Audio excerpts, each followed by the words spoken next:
기도합니다. 아멘. 미국의 한 선교사님이 아프리카에서 오랫동안 사역하다가 은퇴할 때가 다 되었습니다. 선교사님은 이제 평생을 바친 사역지를 뒤로하고 배를 타고 고국으로 돌아오고 있었습니다.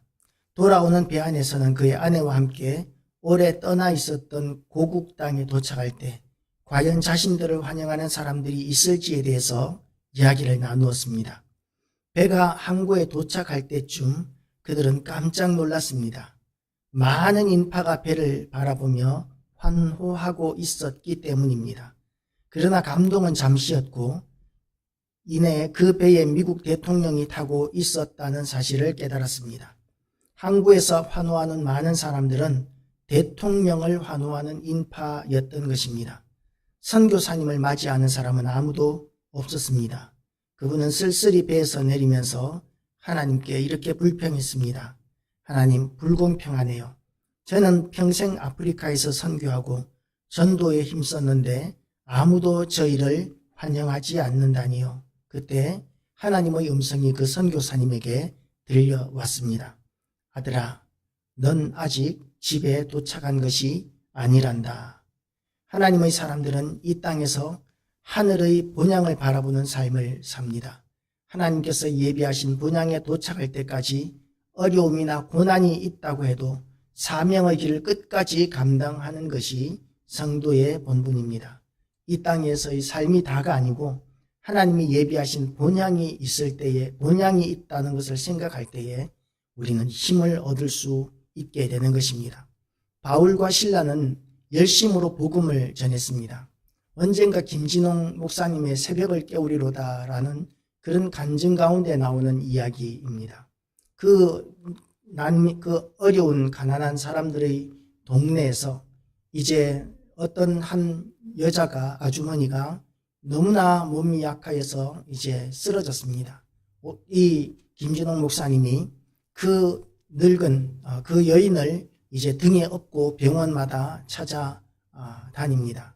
가난한 사람들 빈민촌이었기 때문에 그 목사님에게도 돈이 없었고 그 등에 업힌 그 여자분에게도 돈이 없었습니다.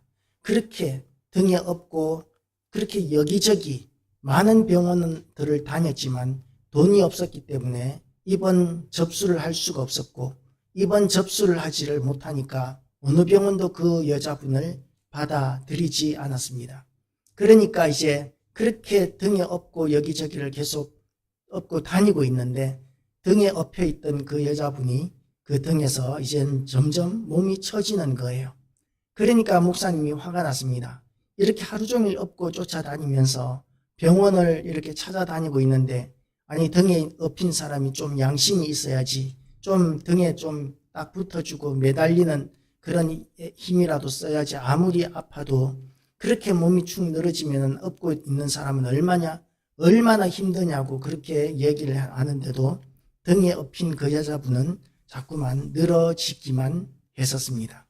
그래서 이렇게 목사님이 이제는 너무 힘들어서 제대로 먹지도 못하고 하루 종일 병원을 쫓아서 다니느라고 힘도 빠지고 배도 고프고 그래서 그 등에 업힌 여자분을 내려놓았더니 그분은 이미 숨져 있었습니다. 그것을 보고 목사님이 너무 화가 나서 하나님께 하소연을 했습니다. 하나님, 내가 하나님 똘마니 하려고 모든 것을 다 버리고 이렇게 빈민촌까지 들어와서 헌신하는데 하나님 그 깡패들도 똘마니가 되면 그 조직에서 좀 도와주는 게 있는데 하나님께서는 왜 하나님 똘마니 하겠다고 나선 저를 이렇게 안 도우십니까? 라고 이렇게 하소연했더니 하나님께서 김진호 목사님에게 주시는 말씀이 뭐였느냐 하면 너는 그 등에 업힌 그 여인 때문에 그 죽은 여인 때문에 그렇게 아파하느냐? 그 등에 업힌 그 여인이 바로 나다라고 이렇게 하나님께서 말씀하시더라는 것이죠. 우리가 예수를 믿어도 고난을 겪습니다. 어려움을 겪습니다. 바울과 실라도 가는 곳마다 열심으로 복음을 전했을 뿐인데 빌립보 지방에서는 아무런 죄도 없이 채찍에 맞고 감옥에 갇히는 억울한 일들을 당했었고 그리고 지금 오늘은 이제 데살로니가까지 왔습니다. 17장 1절부터 보면 그들이 암비볼리와 아볼로니아로 다녀가 데살로니가에 이르니, 지금 암비볼리와 아볼로니아 이쪽 지방은 아마 바울과 실라가 그냥 지나가 버린 모양입니다. 그렇게 지나가 버린 이유가 뭐냐면 아마도 그 지방에는 회당이 없었던 것 같습니다. 바울과 실라가 복음을 전하는 가장 좋은 방법은 회당이었습니다. 그때 당시에는 유대인들이 10명만 있으면 회당을 만들었고 그곳에서 정기적으로 사람들이 모였었기 때문에 그 회당에 또한 어떤 랍비든지 그 지역을 순회하는 랍비가 다른 지방에서 온 랍비가 있으면 설교할 수 있는 기회가 주어졌습니다. 그래서 어디를 가든지 이 회당만 가면 사람들을 만날 수 있고 유대인들을 만날 수 있어서 복음을 전하기에 좋았고, 유대인들의 장점이 또 뭐냐면 유대인들에게는 구약의 율법이 그들에게는 있었죠. 그래서 구약의 율법을 가지고 있는 사람들에게 예수 그리스도를 입증해 주기만 하면, 그 구약의 율법이 결국 가르치는 것이 예수 그리스도시다라는 것만 가르쳐주고 그렇게만 받아들여지면 이 사람들은 그 이전에 예수 그리스도를 거부하던 모든 그릇된 율법적인 지식들을 사용하여서 예수 그리스도를 증거하는 도구로, 교회를 세우고 지키는 도구로 그렇게 사용하게 되는 것이었습니다. 그러니까 구약의 모든 율법들이 예수 그리스도를 알기 이전에는 교회를 핍박하고 성도들을 핍박하는 그런 도구로 사용되었지만, 그러나 그들의 관점이 살짝 바뀌면서 예수 그리스도만 받아들이고 나니까 구약의 모든 율법들이 결국 예수 그리스도를 향하고 있고 예수 그리스도를 증거하고 교회를 세우고 성도들을 견고히 세우는 도구가 될 수 있었기 때문에 바울이 스쳐 지나가기만 해도 설교 한 번만 들었던 사람들이 교회를 세우고 그 교회가 번성하고 창대해지게 되는 이런 역할들을 할 수 있었던 것이죠. 아무런 것도 없었던 맨 땅에 율법도 없는 사람들에게 잠깐 한두 마디 복음을 전하였다고 해서 그들이 이제 스스로 교회를 세우고 스스로 신앙생활을 하게 만드는 것은 어렵습니다. 그러나 구약의 율법이 있는 사람들이었기 때문에 그들에게 예수 그리스도가 들어가니까 그 구약의 율법까지도 사용해서 예수 그리스도를 구주로 영접하고 교회를 세우고 복음을 전하는 살아있는 신자들로 그렇게 만들어 나갈 수 있었던 것이죠. 그래서 바울이 복음을 전하는 첫 번째 장소는 어디를 가서든지 회당이었습니다. 그래서 2절 말씀을 보면 바울이 자기의 관례대로 그들에게로 들어가서 새 안식일에 성경을 가르치고 강론하며 뜻을 풀어 그리스도가 해를 받고 죽은 자 가운데서 다시 살아나야 할 것을 증언하고 이르되, 내가 너에게 전하는 이 예수가 곧 그리스도라고 이렇게 전합니다. 예수 그리스도는 기름 부음을 받은 자입니다. 기름 부음을 받은 자, 만왕의 왕이신 예수 그리스도는 기름 부음을 받은 자이신데, 기름 부음을 받는 직분이 세 가지입니다. 하나는 왕, 그리고 또 하나는 제사장, 또 하나는 선지자. 이 세 직분은 기름 부음을 받아서 세워지게 되는데 예수 그리스도는 이 세 가지 직분을 다 가지셨습니다. 그래서 이 예수 그리스도가 우리의 구세주가 되는 것이죠. 예수 그리스도께서는 세 가지의 직분을 다 가지고 우리를 구원하시고 우리를 인도하시는 우리의 대속자, 구속자 되시는 분이십니다. 이 예수 그리스도를 증거하니까 어떤 사람들, 그 중에 어떤 사람, 곧 경건한 헬라인의 큰 무리와 적지 않은 귀부인도 권함을 받고 바울과 실라를 따르나, 이렇게 데살로니가에서 이렇게 귀부인들과 많은 적지 않은 사람들, 큰 무리들이 이렇게 바울과 실라를 따르고 있습니다. 이러니까 얼마나 좋습니까? 데살로니가에.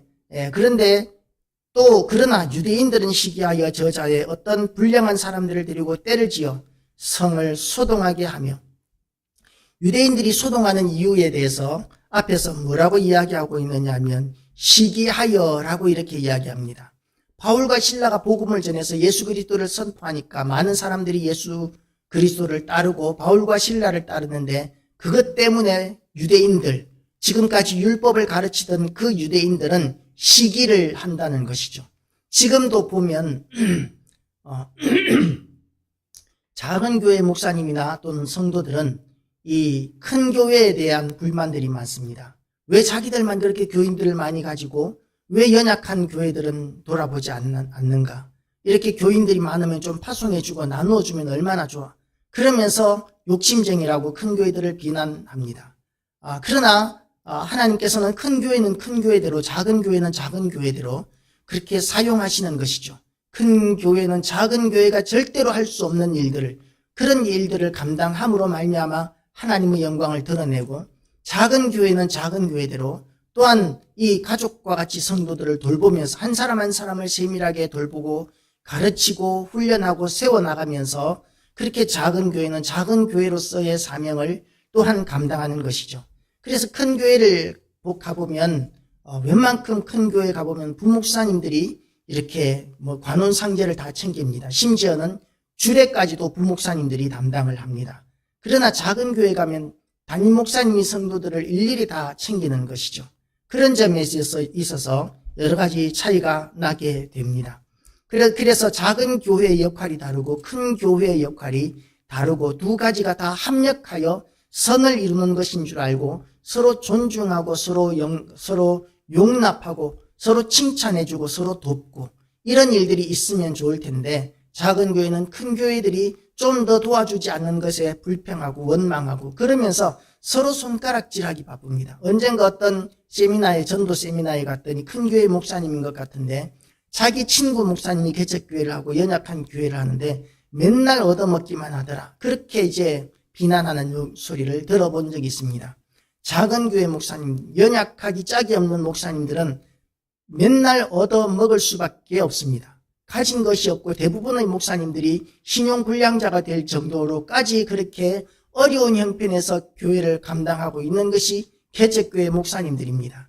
그렇기 때문에 그 형편을 제대로 이렇게 잘 좀 이해해주고 늘 대접해주고 섬기는 그런 마음을 품지 않으면 작은 교회와 큰 교회의 관계는 이루어질 수가 없습니다.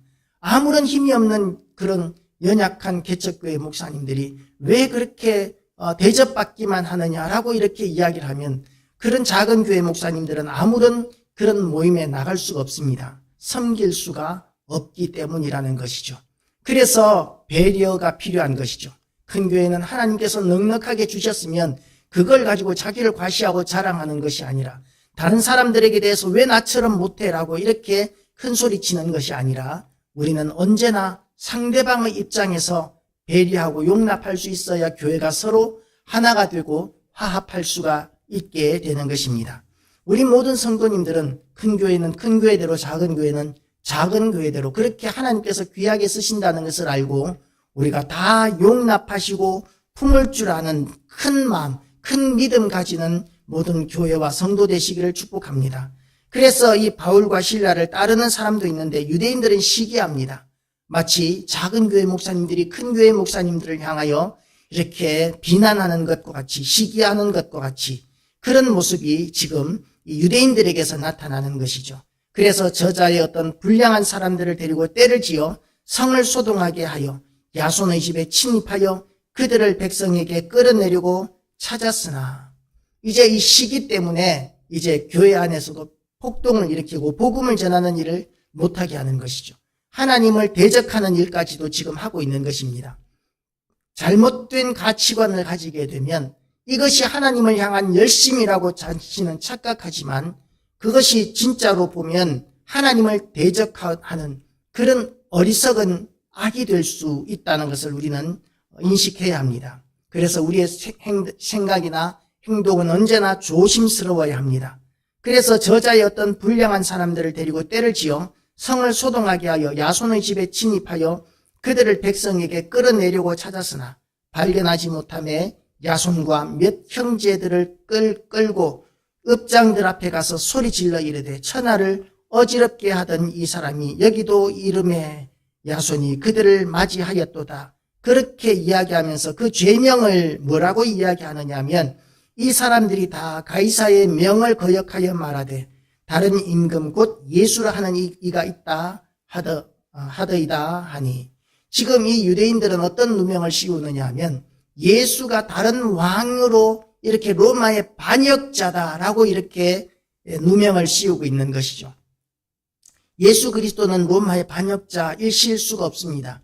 로마 위에 있는 하나님 나라 왕국의 위대한 왕이십니다.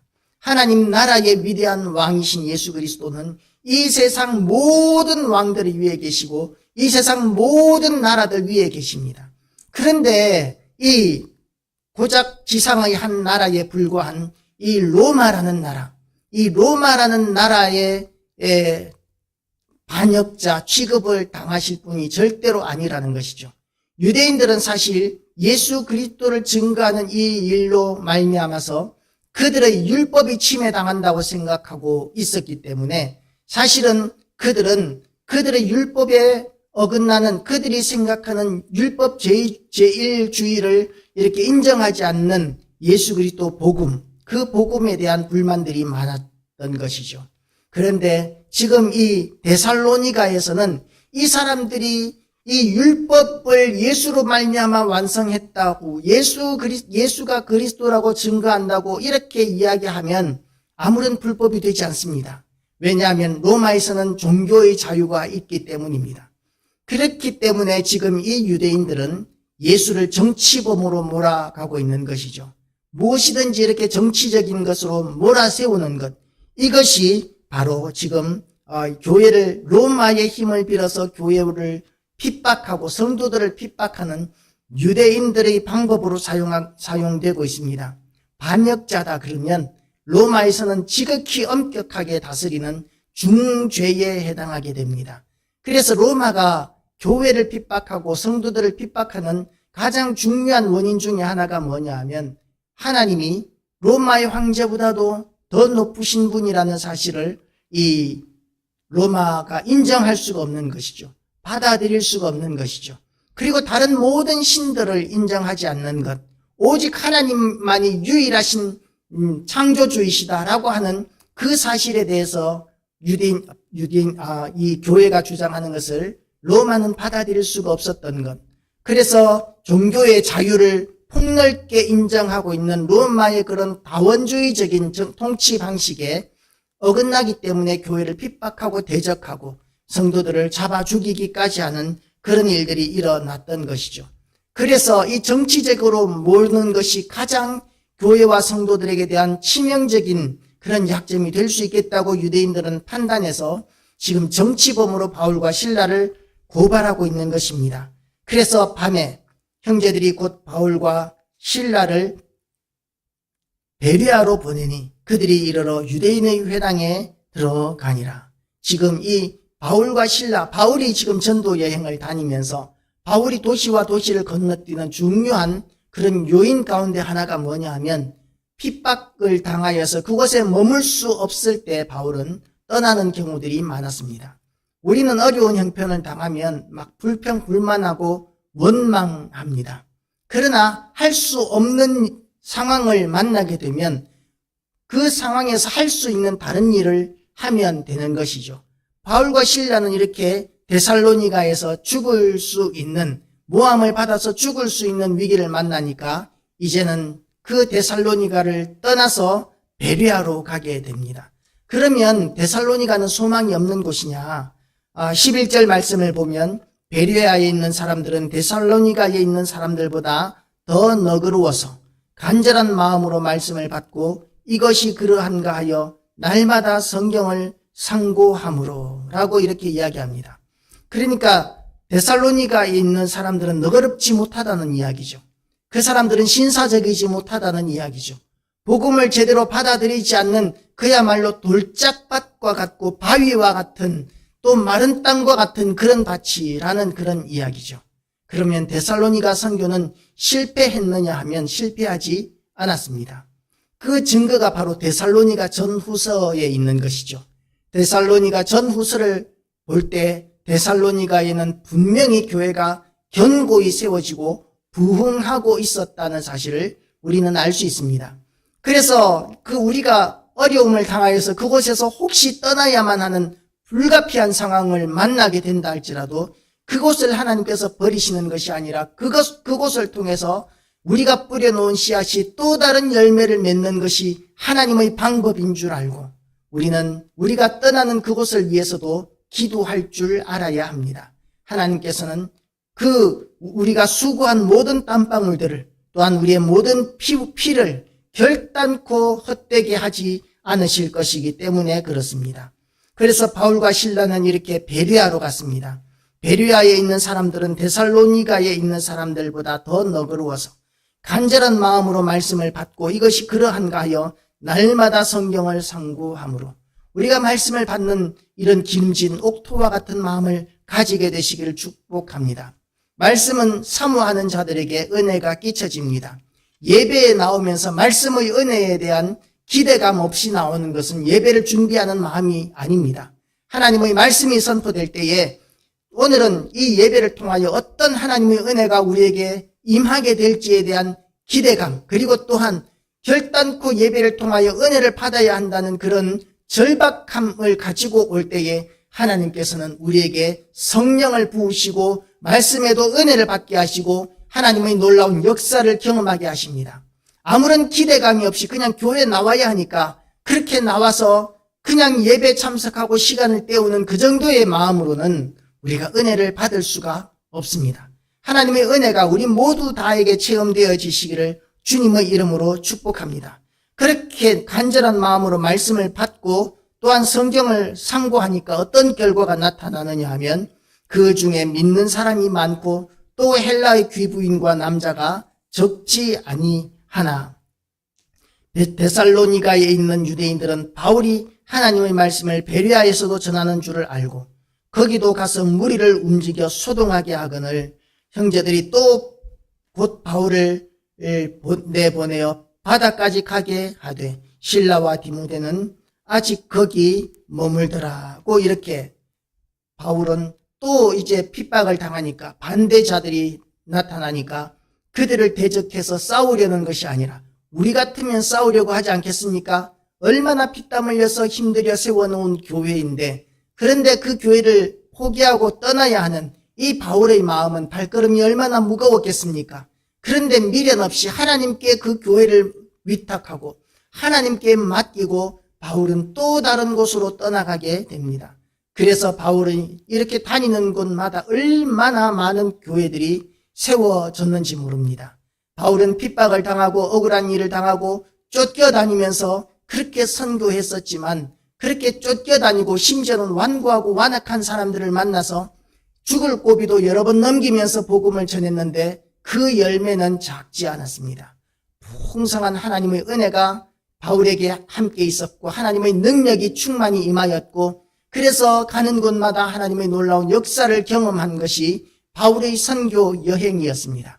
가는 곳마다 병든 사람이 일어나고 귀신이 떠나가고 복음을 받아들이는 사람들의 눈이 그렇게 초롱초롱하여서 마른 뼈가 마치 살아나는 것과 같은 그런 부흥의 현장, 그런 현장들이 날마다 바울에게 그렇게 체험되어졌기 때문에 비록 선교 여행에 많은 어려움들이 있었겠지만 지금은 우리가 도시와 도시를 건너뛰는 것 이것을 그냥 단어 하나로 이렇게 해결해 버리고 있지만 하루 종일 걸어가야 하고 또는 몇 날 며칠을 그렇게 짐을 짊어지고 걸어가야 하는 그 위험한 여행, 고달프고 힘든 그런 여행을 바울은 지금 기쁘고 즐겁게 하고 있는 것입니다. 지금처럼 신발이 좋은 것도 아니고 그 불편하기 짝이 없는 그 시대의 수준밖에는 안 되는 그런 샌들을 신고 그 멀고 먼 길을 그렇게 멀다 하지 않고 힘들다고 하지 않고 다닐 수 있었던 이유가 하나님의 성령이 언제나 바울을 붙들어 주시고 인도하여 주시고 그래서 바울이 가는 곳마다 놀라운 하나님의 그 기쁨과 부흥을 날마다 경험하게 하고 그 부흥의 한가운데 바울이 있으면서 충전을 받았던 것이죠. 성도들로부터 하나님으로부터 그런 능력을 받고 은혜를 입고 힘을 얻어서 또 다른 도시에 가서도 그와 같은 기대감을 가지고 사역을 계속해서 감당할 수 있었던 것이 바울의 일생이었습니다.